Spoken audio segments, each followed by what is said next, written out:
Which is why we're rolling it back.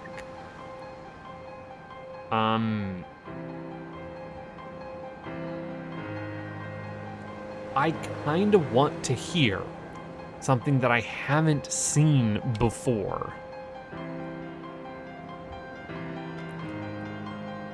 I've never seen what the director's commentary is for this game.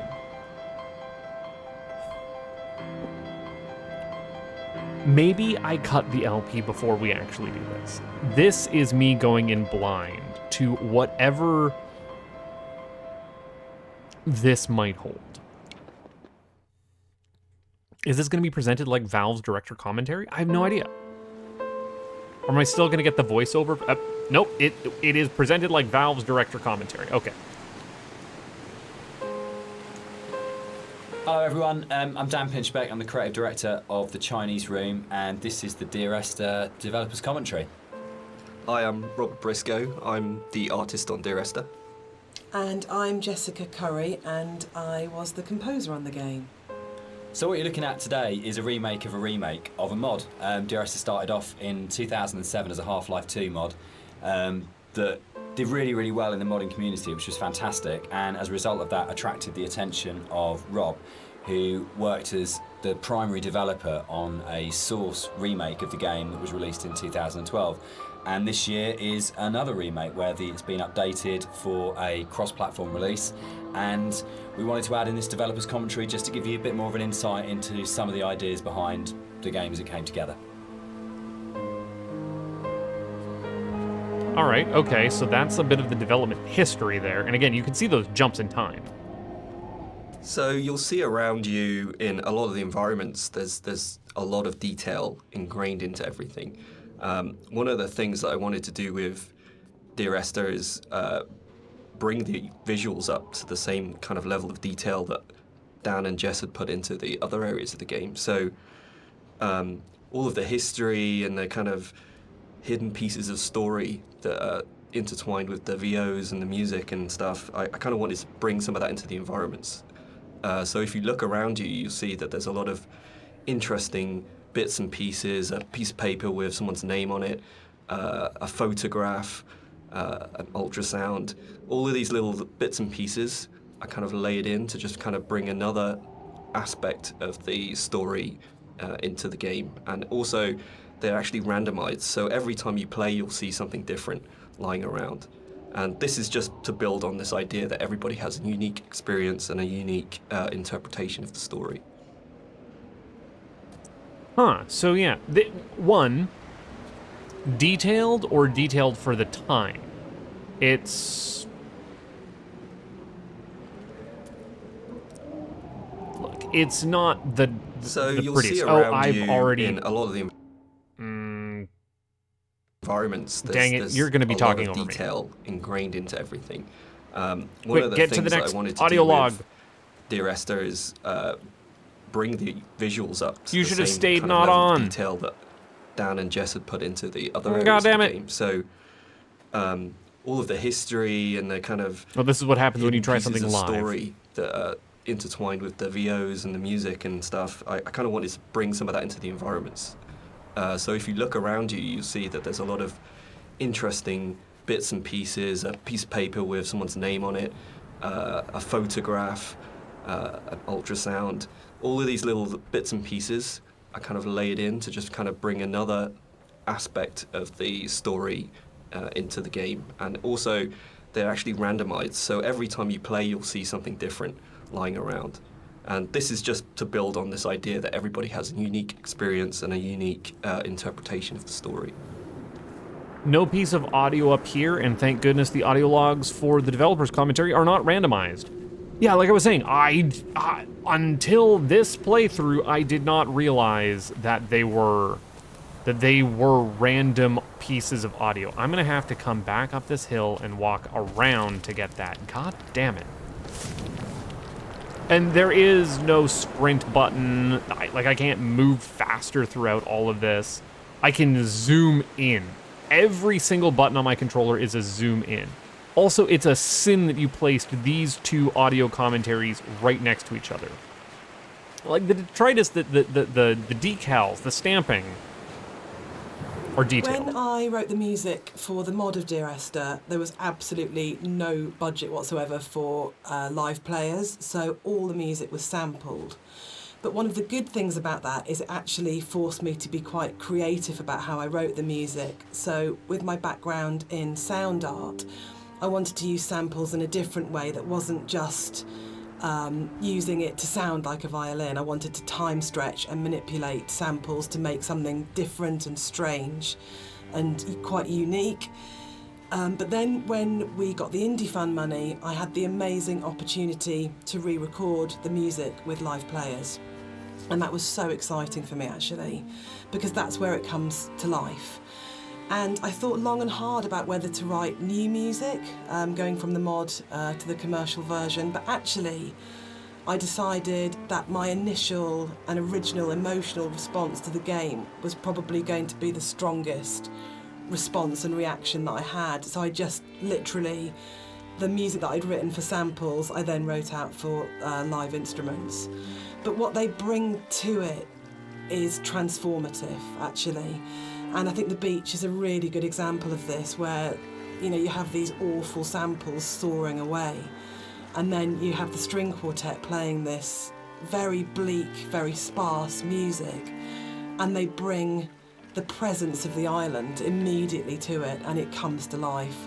And that's the exciting thing about it. It wasn't a huge budget, but just having that experience of working with the players was just magical.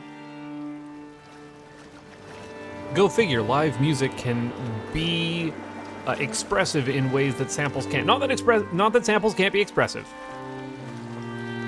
So something I wanted to do as an artist was create some kind of reward for the player when they explore the island. There are some areas of the game where it's a little bit more quieter, there's no music or there's no voiceovers. So I kind of wanted to create a bit of an incentive for people to explore.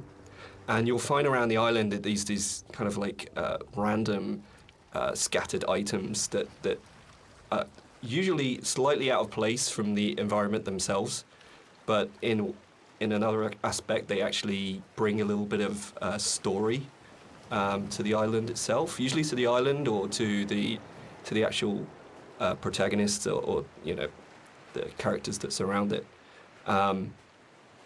So you'll find that around the island these little props and stuff.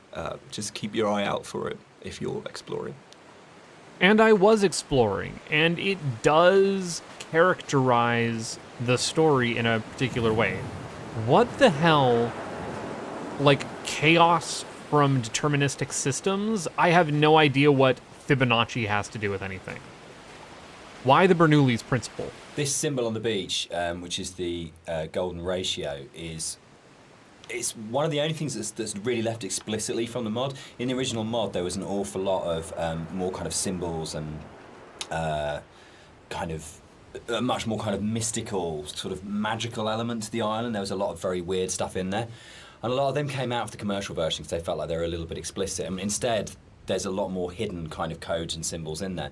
There's still some stuff which you can only actually see or experience if you are not playing the game, if you're looking at it from editor. We had in the original mods things like trees planted to mirror the shape of the M5, or there's a whole bunch of things that are there to represent star clusters and all kinds of things like that. And we'll probably talk a bit more about kind of like hidden details and the secrets in the game as we go through. But that was really interesting for us in terms of the design of it, of going, you've got your kind of, your conscious, explicit play experience, but games are always constantly manipulating your mood and your feelings and the decisions you're making. And so really trying to create a space that had all of these kind of subliminals in it was a really interesting thing that we wanted to do, both with the original, and then I think it got lifted up into a much more sophisticated version when we went to the commercial, because Rob was able to bring that sort of level of artistry to the visuals that really got that kind of sense of hidden meaning in there. And that was really important, given how kind of complex and symbol heavy and poetic the story is, where a lot of it doesn't actually make any sense, but it's about kind of leaving you with these, I guess, like the half-life of ideas and thoughts that you can't quite shake that stay with you. So we The really story were trying to doesn't get make that any blend sense. of how music story and visuals could all create that really sort of uncanny structure that you wouldn't necessarily be able to define properly, but you knew it kind of had a meaning that was staying with you. Bold of the designer to admit that they were just, blowing smoke rings and hoping that you'd see patterns. Everything about Esther, for me, is a dream. The landscape is not an island, it's the dream of an island. The music is like music that you wake up because you've heard in your sleep, but you're not conscious of hearing it. And the language in the story was supposed to be like that as well. It didn't matter the sense it made, it was more about the kind of the shapes it created, if that makes sense.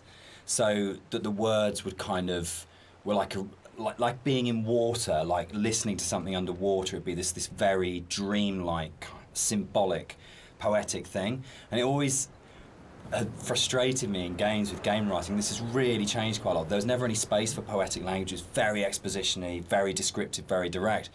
And you'd have like art and audio would have these amazing creative spaces they could explore. But when it came down to actually writing, you just had to basically go into the room, describe the character, tell the player what to do. And it just seemed like the most boring thing you could do with words in a game. And why couldn't a writer have the same artistic freedom as a visual artist or an audio designer or a musician in terms of being able to say, isn't this just about creating this kind of emotional tone, this emotional space? And it's really, I still love that about the game. And it's one of the things I love so much about Nigel's voiceover is it has this really odd, disconnected, kind of dreamlike quality to it, where you might finish the game and not actually understand anything that happened, but you'd been carried along in the flow of it. And without any kind of sarcasm at all, I get into trouble saying things like this, the same design principle applies as this to Halo. It's 30 seconds of fun, or 30 seconds of depressing engagement, I guess, in our case. But it is about that loop of being in the moment in the game constantly, and that's actually the critical thing that matters. 30 seconds of depressing engagement. These guys are harsher on their own work than I ever could be. So people have asked why the Dear Esther's set on a Hebridean island.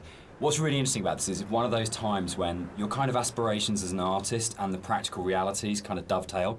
We knew that we had to have some way of limiting the player from disappearing off the play space, and when we made the original, it was a mod, and because it was a Half-Life 2 mod, you kind of had Eastern European city, spaceship, or blasted, desolate landscape, where you had three options if you didn't want to start making any other assets. So it started off with these practical constraints. We don't want to set it on a spaceship, we don't want to set it in an Eastern European city, so it's got to be on this kind of like this desolate landscape. And we want to limit the player, so an island seems like a natural choice. And it's really interesting how you start from that, and we had this big lump of clay on a table that we were carving out paths and things to annoying the cleaners and things like that. And Jess and I were talking, and Jess started making sort of snippets of music to kind of go in there. And then all of a sudden we just went, oh, that's the story. Oh, that's what happened here. But it really started, I think, from the place. And when we started looking at photographs of Bore, we started going and reading some of the history behind it. Suddenly that was it. And it just was really, really naturally became, this is the place, this is what happened here, this is how it feels. And then everything else kind of coalesced around that. Yeah, I think as an artist, it made my job a lot easier because those islands are so kind of like, the environment is kind of hostile. You're out there in the Hebrides. You've got this kind of like inclement weather. You've got cold, rain, snow. It's a very kind of it can be a very depressing place to be at times, but it's also at the same time very beautiful, and it's this kind of like stark, bare landscape, but has this beautiful surroundings. So it's in terms of art, I think it really helped me to portray a lot of the themes in Dear Esther. And there was a natural fit with the music as well. It suggested a musical style, which was really key, I think. Do you mind expanding on that, or can I actually get on to the next walking? Like, again, think about the timing on the actual delivery of the other snippets of audio logs, whereas these are saying way too much in way too short of a space. One of the things and not necessarily about the things you're as a seeing. composer is create memorable themes. And a slight confession is that probably the most memorable theme, which is Remember in Dear Esther, wasn't actually created for the game. Rob's looking shocked. So it was actually from a piece of choral music that I'd written years before, based on a Christina Rossetti poem called Remember. And one of the things I was talking about earlier was how I didn't have any budget. So I had this piece of choral music, and I thought, hang on, this is absolutely perfect for Esther, but I don't want to use all of it. So the only bit that you actually get in the game is the first line of the choral piece of music. But that actually went on to form the main theme of the music that I wrote. And I think for me it's really interesting about how things that you've written earlier, years before, sometimes come in really, really useful and fit. So I always tell people and students not to despair if something doesn't get used or doesn't work at the time, because actually there'll come a place or in a time where you think, hang on a minute, I've got something that fits. So in terms of that memorable theme, the Remember theme gets used in multitude of different ways during the game. And one of the things it does is helps you to identify the kind of psychic place that you're in the game. So the theme is played in lots of different ways, and actually you'll notice that as you go through the game, it becomes more and more broken and more manipulated and broken down as the player goes through the journey and as you're psychologically struggling to get to the end point in the game. So music's really, really useful for highlighting the psychological mood, and we talk a lot about psychogeography, which always sounds a bit, yeah, it sure does. But actually, I think it's really important to what the three of us did in the game. Yeah, absolutely. Dan, maybe you want to talk sort of like a bit the about core that. kind of idea about psychogeography. If you're not in the place you're in, is not the place you're in, or you create the place you're in. It's not just as you're here and then the landscape's out there, but you don't navigate like a city by street signs and by those kind of formal things. You navigate it by the things which are significant to you in the way that you've lived in that space. And I think that was really kind of key to, I think it's really central to how the fusion of art and story and music come together in Dear Esther, because it's not a place where we're going, right, we have to lead the player up here because it's a natural formation, and then you would naturally have a piece of music here because you come around a corner. But the story, music and art all work around the idea of what's going on in the narrator's head at this point. How do we represent his emotional state relative to this landscape? And again, it's that idea of the game is, it's a dream of a place. It's like the idea of it being a fever dream or a coma dream, which obviously ties in a lot with the kind of story, and we'll come back to in a lot more detail when we get to the caves a bit later on. Oh, good, more detail. Yeah, I definitely do navigate my town with giant, like, blacked out squares of where I've never been, and I know there must be connective tissue there, but I certainly haven't seen it, so I couldn't populate it. It's just generic cityscape. White lines. Yeah. They actually did this. It was really cool. I found this historical document. They used to do this on Bore and the Hebrides. If their disease broke out, Really? they'd actually chip out and expose the chalk. So if you're on a boat and you were coming to the island, you know not to land because it was infectious, which is the coolest, most amazing. It's one of those things where you go, it's almost impossible as a writer to come up with something as cool as that. It just has to be something that was actually done. And it's so sad as well. And I love this bit and the fact that we can do it because it feels really real because it references a real thing. And I don't know, there's something really special about that. But it was always one of those bits in the game that I thought, we've got to be able to represent this somehow. We have to be able to get these things in here. Yeah, I mean, that's really interesting. I actually didn't know that was actually based historically in real life, but that's really cool. Because I mean, my thing about the white lines is that it was this completely surreal thing, but also it was kind of, it just added to the landscape. It's like, whoa, what the hell is that? And putting that into the game was kind of challenging because to me it just seemed like, oh, it's going to be really hard to pull off. In a way that's kind of realistic, but then when you look at the kind of art style of the game, it's not really a realistic thing. Like everything is half imagined. So in that way, it kind of really fit into the landscape, and it kind of creates this amazing sort of landmark that you see in the environment. And I just found it really interesting to hear about that. Yeah. I think it's one of those things where it's not a realistic place. And I mean, no game is a realistic place anyway, but one of those things where understanding that you're making something which isn't real and you have that kind of capacity to be to explore it artistically. And we'll come back and talk about sort of like it not being realistic, I think, in a little while. But that's really, really important, because then you can say it's about what these things kind of represent or how they make you feel as a player, not about going, is this accurate? And I get really inspired by sort of doing a lot of research into kind of history and things like that with all of our games. Because you can just find those things that just kind of like speak to you. But it's amazing you can find that in like an 18th century book and go, that really speaks to me now, that has meaning now, and that's fascinating, I think. Once again, the white lines get reincorporated later as the writing on the cliff face, but also white lines down the highway.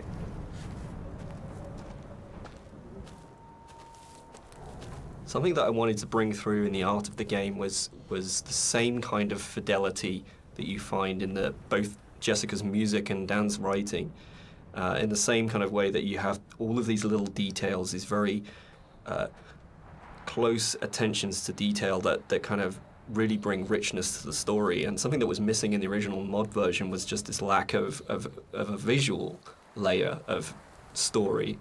And something that I did throughout the art of the game is to add in all these little details here and there, little bits of story, little links to certain things that you may or may not hear or see, just a layer of richness in the world, and give you some kind of reward for exploring. So Sorry, give me 2 seconds. I actually want to lower my sensitivity way the hell down. There. your eye out as you look around. Nope, that was it. There's a scene in Donnie Darko Whoa. where Drew Barrymore's playing his English teacher, and she talks about Celador as being the most beautiful word in the English language, and about it's the sound of the words together. And Dear Esther actually comes from the introduction from a Faith No More song, the Crab song on the first album, Introduce Yourself. And there's a point where, I think it's Chuck at that point is the vocalist before Mike Patton, just says, Dear Esther. And it really lodged with me because the sound Dear Esther just has a really amazing sound to it. And I think when we started making it, and the idea of it being these series of letters to someone came through, it just came straight back out of going, that's just a really beautiful sounding combination of words. And I think that really sums up the whole approach to the writing in Dear Esther of what's the most beautiful combination of words and images we can put together, and to do it that way rather than writing a traditional plot as such. So yeah, Dear Esther, Faith No More and Doom, that's where it comes from. Faith No More and Doom and Donnie Darko. Can you believe? Oh, I do not like Donnie Darko, for what it's worth. I have issues with that movie. I think the central question I to do not the believe in entire sparkle experience for most people that have played it or are talking about it is this idea of, is the island real? Is what's going on a literal event of a man walking across a Scottish island, or is it a dream that he's had? Does the island even exist? And one of the things that we try to do with the writing is to constantly lull the player into a position where they got an understanding, they made a decision about what they thought was going on, and then to undercut it. So you never actually were able to settle on any one interpretation. And that was the challenge I set myself when I wrote the original mod, was can we put a story in a game that not only lends itself to multiple interpretations, but there is no stable interpretation. Every single interpretation you have will always have questions, and you'll never be able to fully trust what you think you understand about the game. So it's challenging, I think, for that result, and it becomes quite a challenging kind of game story because of that, because you don't ever get that situation to go, I understand it now, I can walk away from this thing and it's all closed off and it's tidy. It was a very deliberate attempt to say, no matter where you think you are with this story, you're always questioning whether or not that's right. See, yeah, when I'd first played the game, I got a lot more like car imagery and car crash imagery, and my whole takeaway was that this man was in a car crash, lost Esther, and did eventually find his way to this island that he'd kind of been obsessing over based off of some writing, and he was like following a pilgrimage and just decided to commit suicide. One of the things that's been most commented on with the audio and the music in Dear Esther is how sparse it is. And that was a really deliberate tactic. I wanted to leave room for the player to think and to dream and to wonder and to put their own interpretation into what was happening. And I think the problem with so much modern media is how bombarded we are constantly. It's the kind of MTV, flash in your face, constant music. And Dan and I watch a lot of drama together, and that really is constant Endless, music. which is constantly telling you what you should feel, like really clearly, and it's like being kind of beaten up by the music sometimes. And when you read a lot of reviews of Dear Esther, a lot of people say they had this time to think and to interpret, and that was one of their favourite things, that they placed themselves so directly into the game, and it's their experience. And I think that's actually the greatest success of the game on all points, from the story to Rob's art to the music, is we all left space for the player to dream.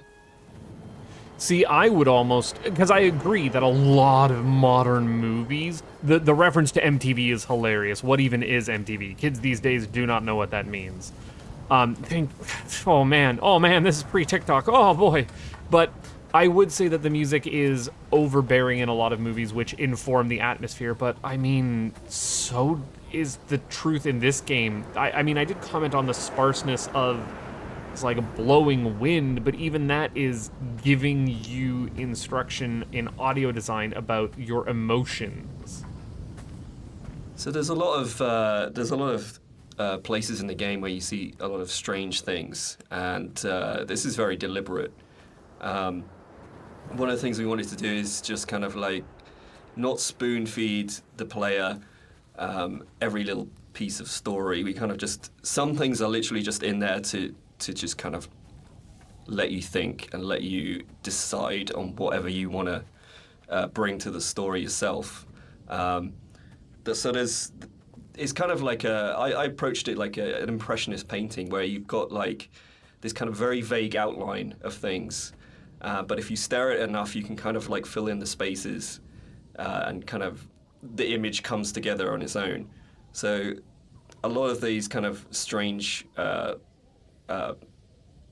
pieces of geography and stuff, that's really kind of deliberate in some ways, just to kind of keep the player's mind open and kind of bring their own interpretations of the story through that. I almost would have loved a little bit more playing with the light. Like, again, this was a Half-Life mod that then later got into Unreal Engine, right? But like have the light dance across the landscape the same way that the god rays dance through the sky. Oh, that was a lot of commentary tracks. And now we are going into... No, this is not the caves. We still have the climb around the beach and the tanker.